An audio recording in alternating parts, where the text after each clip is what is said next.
Richard had always been calm, calculated, and almost too perfect. The kind of man who could charm a whole room with just a glance, but kept his heart locked behind walls no one could climb.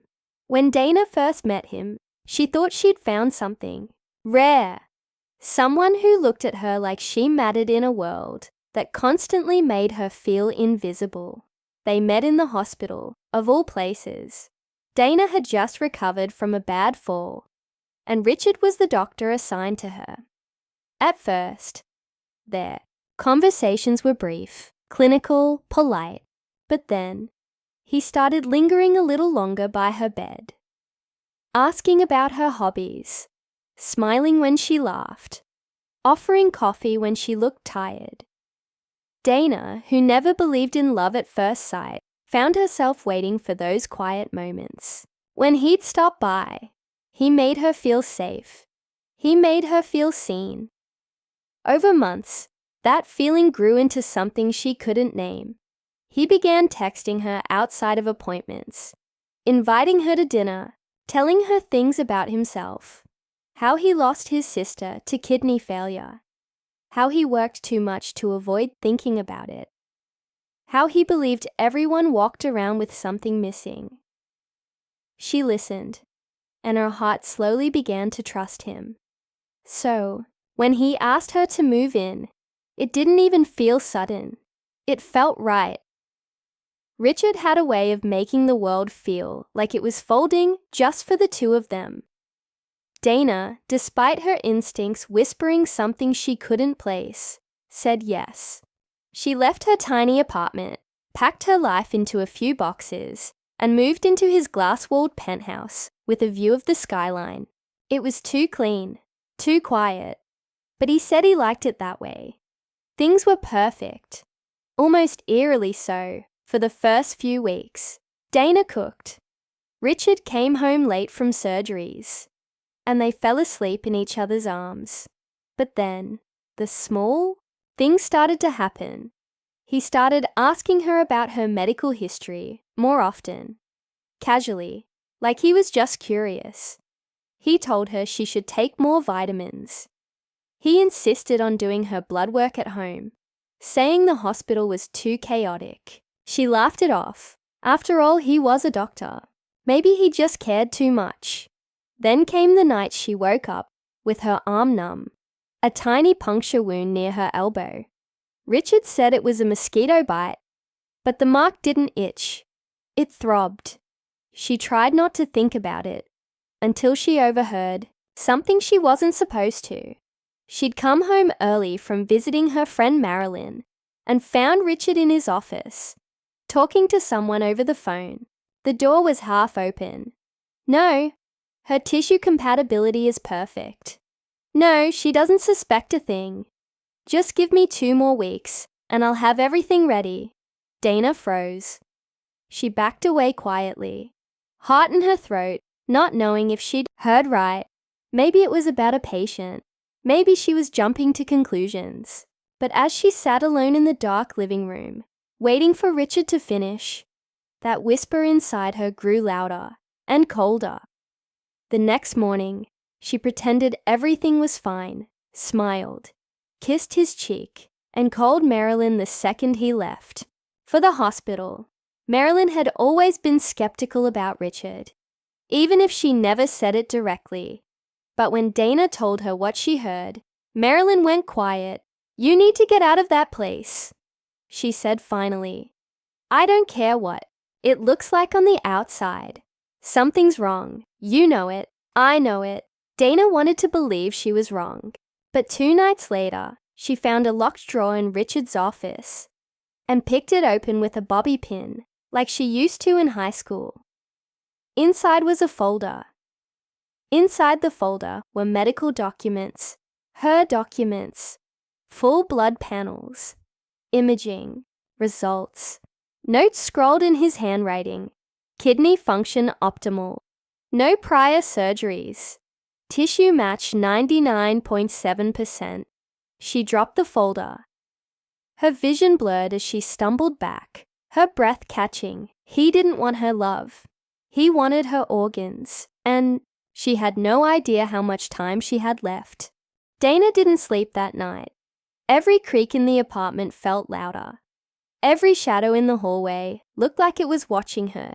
She lay still, forcing her breath to stay slow, as Richard slipped into bed beside her, his arm curling around her waist like nothing was wrong, like he hadn't just confirmed he was planning something unthinkable. She didn't move, didn't speak, just stared into the dark, counting seconds until morning. When he finally left for the hospital, she bolted. Up, her hands were trembling as she grabbed the folder again, checking the notes over and over, hoping maybe it was a misunderstanding. But every word felt colder, more calculated. This wasn't just clinical interest. This was preparation. She called Marilyn again, voice shaking. I saw the files. He's been studying my body like I'm some lab sample. I think he's planning to take something from me. Marilyn didn't hesitate. Pack a bag, get out, now. Come to me. But as Dana opened the closet, her stomach dropped. All her identification, passport, driver's license, medical insurance, was gone. She tore through drawers, flipped over jewelry boxes, even opened the safe where she thought she'd stashed her birth certificate. Empty. He'd taken everything. Panic set in. She couldn't go to the police without proof. She couldn't run without ID. And Richard, with his perfect record and respected position, could make her look like the crazy one. She'd seen how he charmed people, how he twisted words.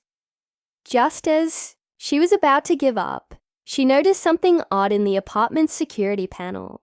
A small red light flashing near the corner. Surveillance.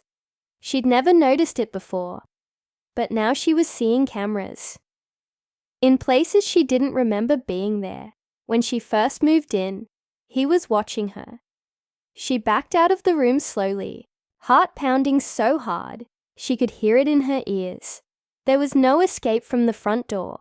It had an electronic lock that required his phone to open, and the windows were floor to ceiling, 20 stories up. But she remembered the laundry chute in the guest bathroom. It wasn't much, but it led to a service hallway in the basement. Maybe she could get out that way. She waited until evening, pretending to cook dinner like everything was normal. Richard walked in, smiling as always, placing a gentle kiss on her forehead like he hadn't planned to dissect her. She nodded, smiled, tried to act like the same girl he had pulled into his perfect world. But something had changed in him too. His eyes lingered longer. His questions were too precise. What did you eat today? How are you sleeping? Any nausea? He was tracking her health like she was on a countdown.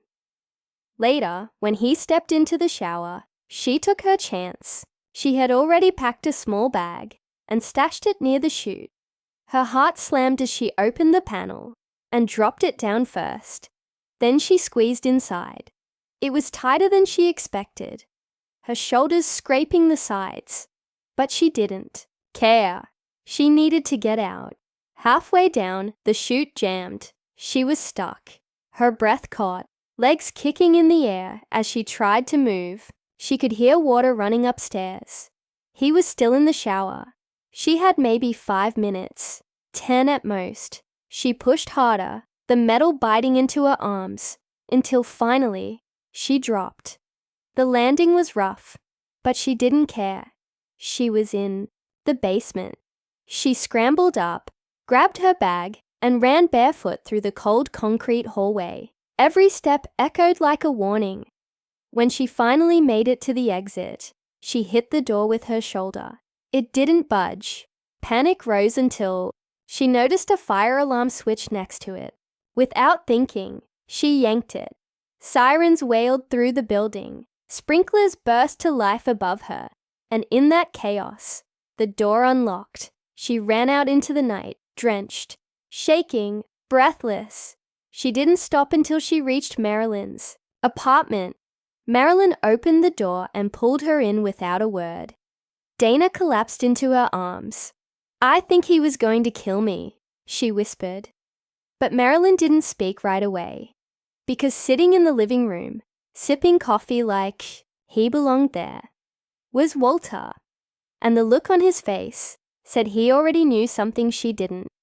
Walter stood as Dana stumbled in, soaked and shaking. His eyes didn't widen in surprise. They didn't ask what was wrong. Instead, they scanned her from head to toe, cool and measured, as if he had been expecting her all along. Dana froze. What? What is he doing here? Marilyn's lips pressed into a hard line. "He's my brother." Dana blinked. The words didn't make sense at first. Walter, in his tailored coat and expressionless face, gave a slow nod. "We need to talk. Dana, now that you've seen the truth, there are things you need to understand." She backed away, heart racing again. "Don't come near me. I don't know you. I don't trust you." Marilyn stepped in between them, holding her hands up. "He's not here to hurt you. I swear." Walter used to work with Richard. He knows what Richard really does. Dana's stomach twisted. "What do you mean? What he does? I thought he was just after my organs? Isn't that enough?" Walter sighed, taking off his coat and draping it over a chair like he was settling in for a long conversation. "Richard isn't just a surgeon. He's part of something much larger, an underground market for elite bioenhancement, a program where the ultra-rich trade money for youth, health, immortality. They pay for organs, but not from donors, from lovers, from people like you." Dana's knees gave way, and she collapsed into the couch. "This can't be real." "I was part of the program once," Walter continued, "back when I believed it was about saving lives. But then I saw how it worked. They find people who won't be missed, isolate them, make them fall in love, and when the time is right, take what they need, a heart, a liver, a pair of lungs. Then they vanish," Dana whispered. "Has he done it before?" Marilyn sat beside her, eyes dark. "At least 3 women before you, all reported missing, all never found. He always covers his tracks. Why didn't you tell me?" Dana turned to her.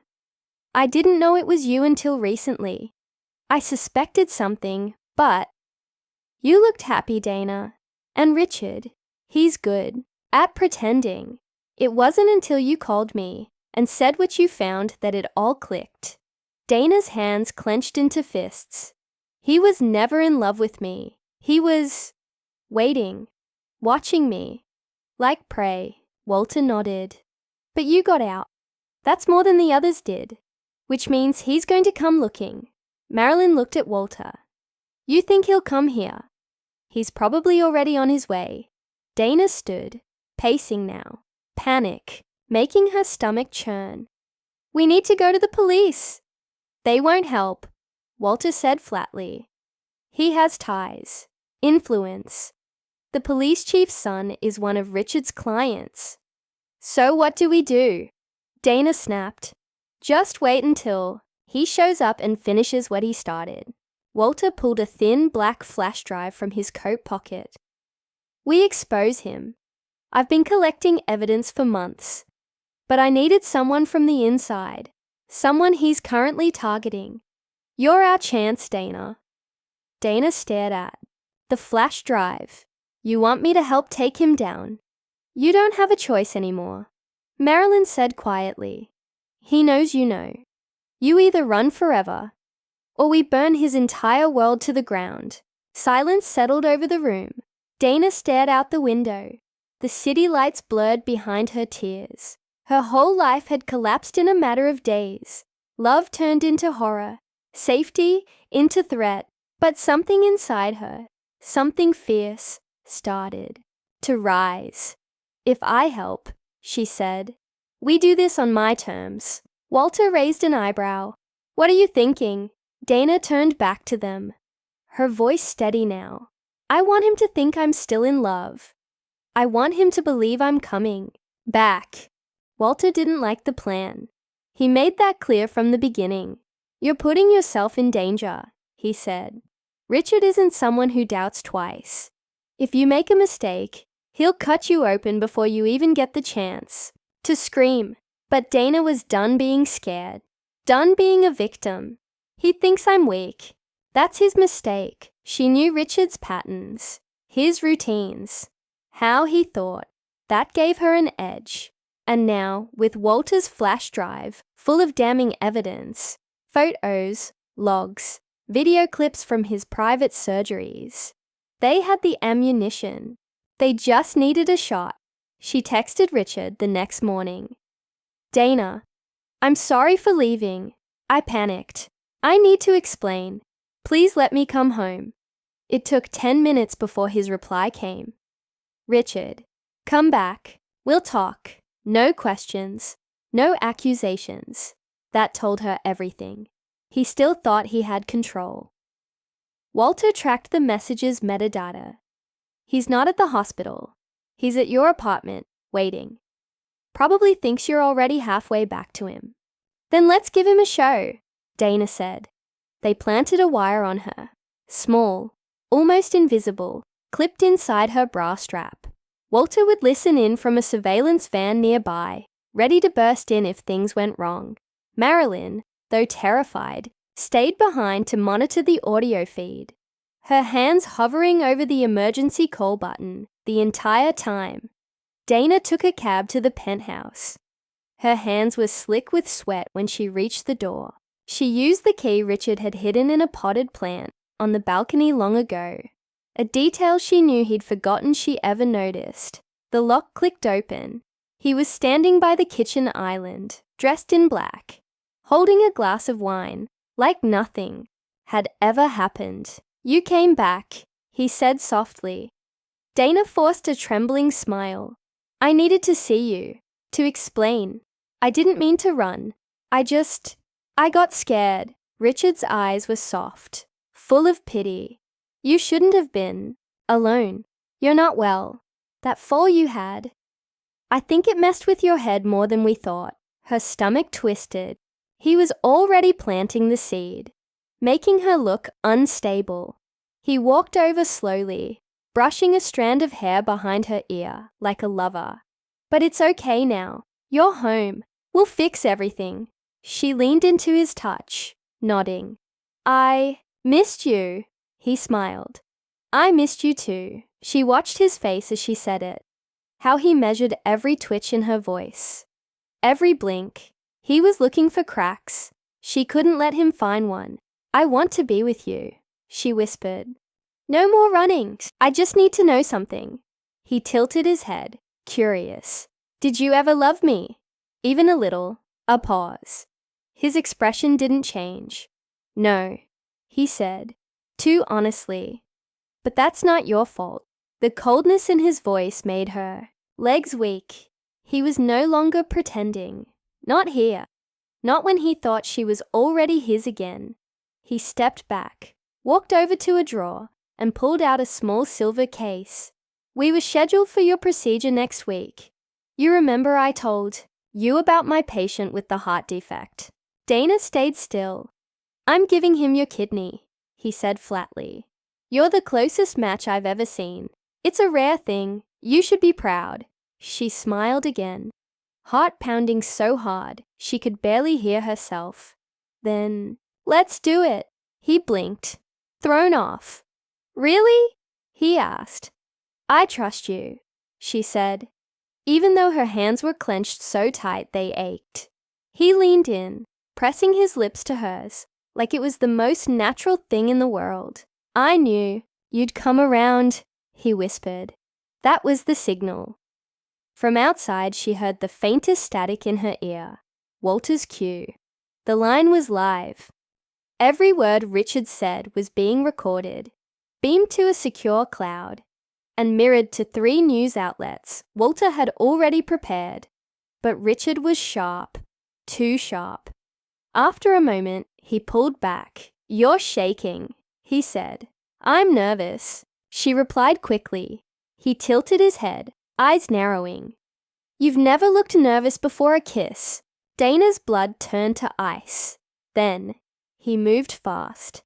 His hand shot forward, yanking at her collar. The wire came loose. His eyes went black with rage. "You were recording me." Before she could speak, he slapped her. Hard. She fell to the floor, head spinning. "Do you know what you've done?" he hissed, stepping over her. She scrambled backward, her voice hoarse. "You're finished, Richard. They know. Everyone knows." He lunged, but the front door exploded open. Walter, gun drawn, step away from her. Richard turned, slowly, calculating again. Then he smiled. "You have no idea what you've started." Richard raised his hand slowly, but that smile never left his face. It was the kind of smile that came from knowing things. Secrets, leverage, power. Walter kept his gun steady, his finger twitching near the trigger. "Move away from her," Walter said again, voice like iron. Dana, still dazed from the slap, pulled herself upright using the edge of the counter. Her cheek throbbed, and her lip was bleeding, but her eyes were locked on Richard. She wasn't afraid anymore, not of him. Richard finally stepped back, palms up. "So what now? You shoot me. In my own home? The media already think you're a disgraced surgeon, Walter. They won't believe a word you say." Walter didn't flinch. "They don't need to believe me. They'll believe her. And the 100 gigabytes of evidence you so carelessly handed over." Richard's smile flickered, just for a second. "I should have cut you off when I had the chance," he muttered. Dana grabbed the wire from the floor and held it up. "You did this to 3 other women, didn't you? You watched them sleep, loved them, lied to them, then cut them open like they were nothing. You think I enjoyed it?" He snapped suddenly, turning toward her. "You think this was easy?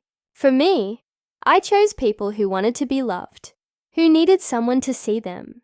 I gave them purpose, their lives, their deaths. They saved others. You didn't save anyone." Dana spat. "You just played God." Richard laughed bitterly. "You have no idea what real power is, what people are willing to trade for a few more years of life. Your body, Dana, is worth $3 million, and you were wasting it on art school and coffee shops." Walter stepped forward, gun lowering slightly as realization dawned. "You were going to sell her organs one by one, keep her alive long enough to harvest everything slowly." Richard didn't deny it. She wouldn't have felt a thing. Dana wanted to vomit. Just then, police sirens echoed in the distance. Walter gave a tight nod to Dana. Marilyn had followed through. She'd called the media and the cops, probably streaming everything to ensure nothing got swept under the rug. Richard heard it too. He didn't run, didn't scream, just turned toward the window and stared out at the skyline like he was watching something beautiful disappear. "I'll walk out of this," he said calmly.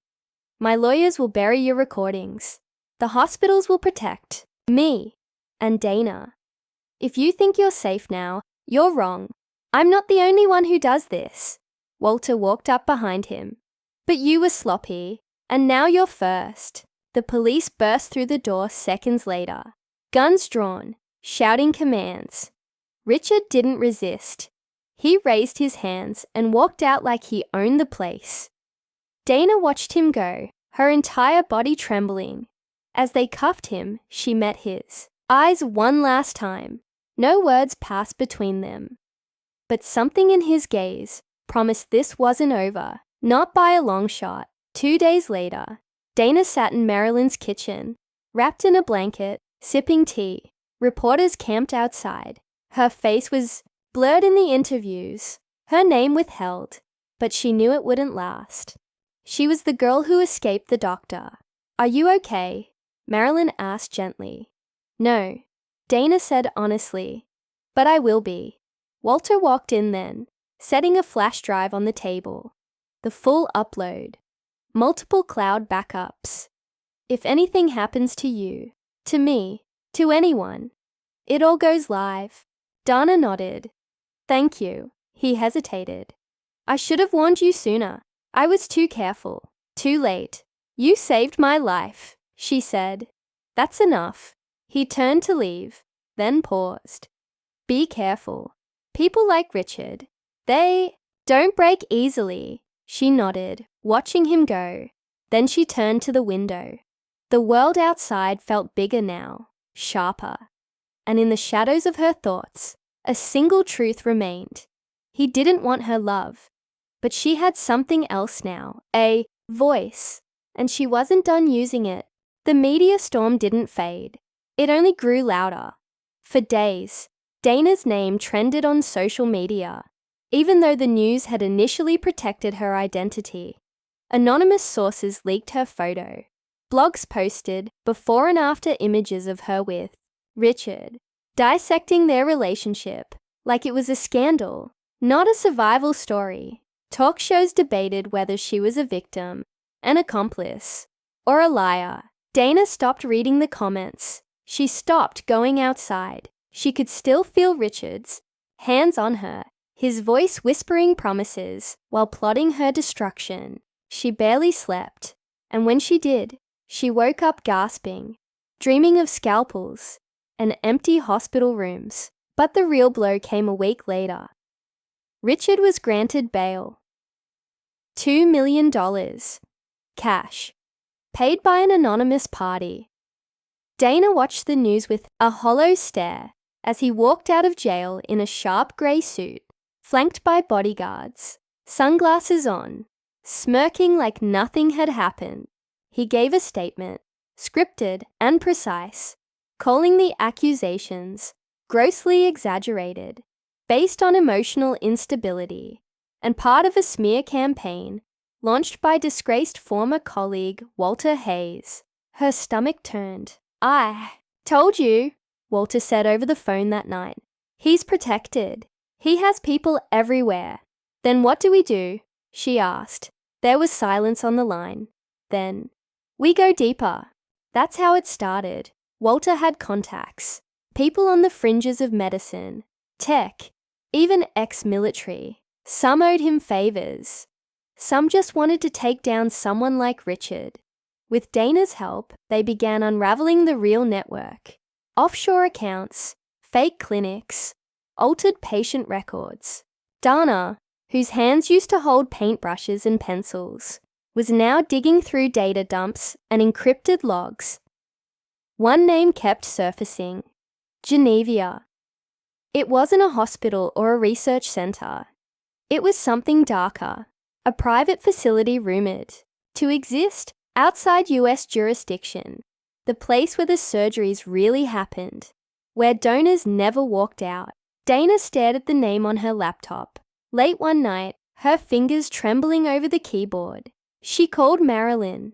Do you remember when Richard traveled? That trip he said was for a medical conference in the Caymans. Marilyn thought for a moment. Yeah, he took a private jet. Was gone for 4 days. Came back weirdly calm. He was in Geneva, Dana whispered. He did something there. I need to find out what. Walter was hesitant at first. That place is dangerous. It's not just Richard anymore. It's clients, investors, security. You go there, you disappear. Dana didn't blink. Then we don't go in loud. They built a plan. Dana would pose as a donor, a willing participant. She'd say she was cash-strapped, sick, desperate for a payout. Walter forged the documentation. His contacts planted her name on a waiting list. Within a week, she got a message. We have reviewed your application. A private escort will collect you Thursday at 11 p.m. Do not share this message. Do not bring any electronics. Walter stared at the message like it was a bomb. You don't have to do this, he said.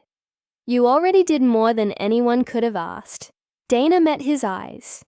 He took everything from me. I want to take it all back. She kissed Marilyn goodbye that night without letting the fear show. Marilyn clung to her, silent, tears brimming. "Just come back," she whispered. "No matter what, come back." Dana nodded. At exactly 11 p.m., a black SUV pulled up. 2 men in suits stepped out, opened the door without a word. Dana climbed in. No phone, no ID, no voice. Just fire in her heart. The door shut behind her. The car drove into the night, and ahead of her, hidden in the dark, was the place Richard never wanted her to find. Genevieve. The ride was long and silent. The men in the front didn't speak, didn't turn around, didn't even acknowledge her.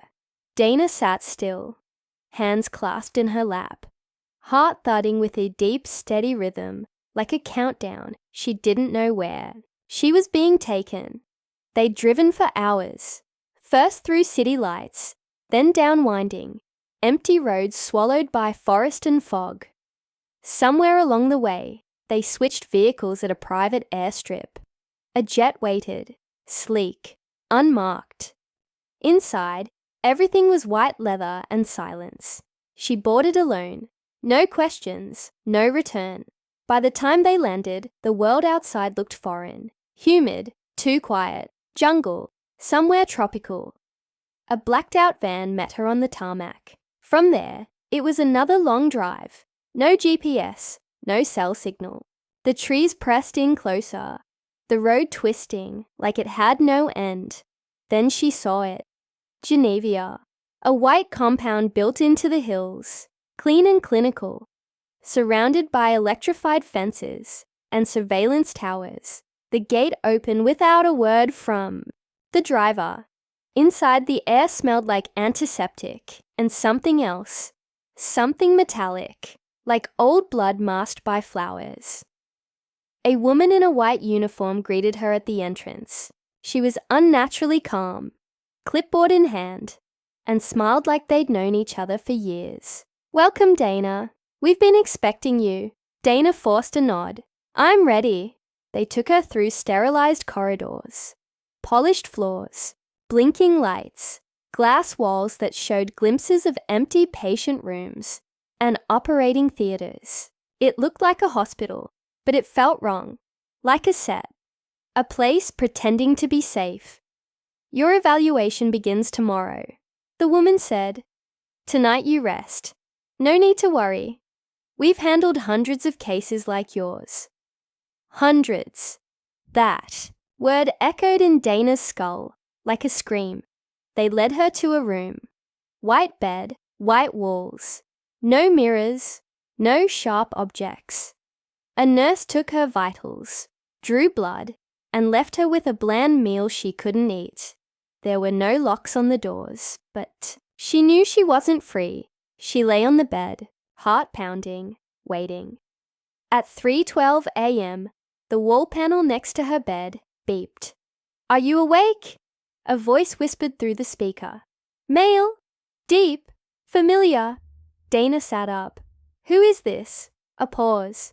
Then, "It's me, Richard." Her blood froze. "What are you doing here?" she asked quietly.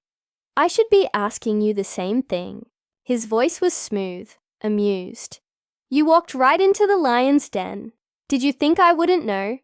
That I wouldn't recognize your blood work the second it hit our system?" She stood, backing away from the wall. "You don't scare me anymore." "You should be terrified," he replied, "because now you're in my world, and I'm not going to waste another chance." Dana's fists clenched. "You're done, Richard. You've been exposed. Everyone knows what you are." "And yet I'm still here," he said. "Still walking, still working. Because truth doesn't matter when money's louder." A click sounded. Some sort of override. The lights in her room dimmed. The air conditioner stopped. "I'll see you in the operating room tomorrow," Richard whispered. Then the voice cut out. Dana was left in the silence. She couldn't breathe. He was here. He was in charge, and he still had the power to kill her without ever lifting a finger. The next morning, they took her to a different wing. Colder, Darker. A doctor she didn't know, and 2 silent nurses, ran more tests, checked her heart, her reflexes, her kidneys. No abnormalities. The doctor said, "She's ready." Dana pretended to be calm, but inside, she was screaming. That night, she found her way to the ventilation shaft in the bathroom. It was small, but not impossible. Walter had warned her, "If anything goes wrong, find the red corridor. That's where they keep the bodies before disposal. That's where the files are." She waited until the cameras blinked into idle mode.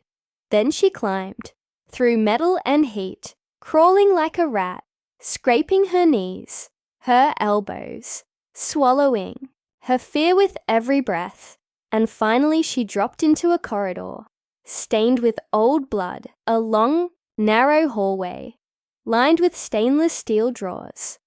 Like a morgue. She opened one and screamed. Inside was Marilyn, still, pale, stitched at the side, a tag on her toe. Dana collapsed to her knees, choking on grief, on fury. Marilyn hadn't been safe. She'd come here. She had tried to save Dana and paid with her life. Richard didn't just want Dana's organs. Dana didn't cry. Not then. Not when she zipped Marilyn's drawer shut. Not when she pulled herself back through the ventilation shaft. Bloodied and shaking, grief had hardened into something sharper, something cold. She didn't have the luxury of mourning. She had to survive. She had to end this. Once she made it back to her room, she opened the hidden seam in the lining of her pants and pulled out the microtransmitter Walter had given her. No bigger than a fingernail. It had been stitched into the fabric as a last resort. Walter had warned her, "If you activate this, you better be ready for war." She pressed the button. It blinked once, red, then went dark. She didn't sleep, just lay still, staring at the ceiling, waiting, listening. Every tick of the clock was 1 second closer to whatever came next. The knock came at 7 a.m. 2 men entered. Richard stood behind them, dressed in surgical blue, smiling like he was walking into a reunion instead of a slaughter. "It's time," he said softly. They strapped her down on a gurney. No restraints, just injections. Something that made her limbs heavy, her mind hazy, her vision blurred as they wheeled her down a gleaming corridor, into a room too bright to focus on. Richard leaned over her. "You were always special, Dana. Your body. Your blood. I'll keep a part of you with me forever." He kissed her forehead. She spat in his face. He didn't flinch, just wiped it off with a glove and nodded to the nurse. "Start the anesthesia." Dana tried to speak, to scream, but her lips wouldn't move. The world dimmed. Sounds became muffled. Then, a siren. Loud, piercing. Red lights began to flash overhead. Richard looked up, startled. What the? Doors burst open. Black-clad figures stormed in. Tactical gear, night vision goggles, guns raised. "Drop your weapons! Hands where we can see them!" Chaos erupted. Someone screamed. Dana felt herself slipping, her heart slowing, her mind going dark. Then, hands, unstrapping her, lifting her, Walter's voice. "I've got her. Dana, stay with me. Don't close your eyes. Not yet." She couldn't respond. Everything faded. She woke up 3 days later in a private hospital room. Sun streaming through wide windows. Real nurses moving softly around her. No wires, no needles, just a warm blanket and a soft hum of life. Walter was sitting beside her, eyes rimmed with exhaustion. He smiled when she looked at him. "Welcome back." She tried to speak. Her throat was raw. "Geneva." "Gone," he said. "We raided it. The signal worked. Media got the footage live. There's no hiding anymore." "Richard." Walter's face darkened. Missing. He vanished before the choppers landed. We think someone on the inside helped him escape. But his name's everywhere now. He's a fugitive. He won't be able to practice medicine or buy his way out again. Dana stared at the ceiling. Marilyn. Walter nodded slowly. We brought her home. Proper burial. She saved your life. Tears slipped down Dana's cheeks. Quiet. Steady. I should have protected her. You did everything you could. No, Dana said, voice firmer. I survived. Now I'm going to make sure every last one of them burns. Walter studied her. You sure you want to stay in this fight? She looked at him, eyes clear, face calm. I didn't come back just to heal, she whispered. I came back to finish what she started. Months passed. Genevia's scandal spread like wildfire. Investigations shut down private clinics worldwide. Whistleblowers came forward. Victims' families filed lawsuits. The world had seen too much. To forget, Dana became the face of the movement. Not the broken girl who was almost harvested, but the woman who stood up and dismantled an empire built on blood and betrayal. She gave speeches, testified in court, built a foundation in Marilyn's name to track down survivors, and those still at risk. But she never stopped looking over her shoulder.